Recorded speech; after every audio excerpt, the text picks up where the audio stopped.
Instalación del entorno de práctica. Dentro de la instalación del entorno de práctica voy a mostrar cómo se instala Power BI y Power Query, que van en el mismo paquete, en el entorno de Windows.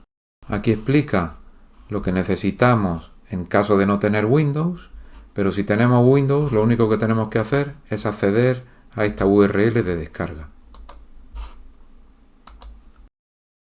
Aquí nos aparece, seleccionamos el idioma que ha detectado que es español, le damos a descargar y aparecen dos versiones. Si tenemos un ordenador que tenga menos de 10 años, será de 64 bits. Seleccionamos esta opción y pulsamos descargar. Una vez que ha acabado, lo abrimos y lo ejecutamos.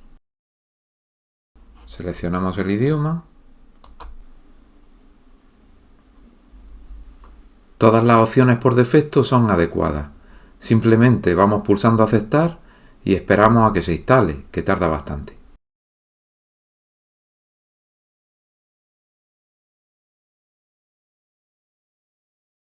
Algunas veces aparece una ventana para registrarse. No es necesario registrarse.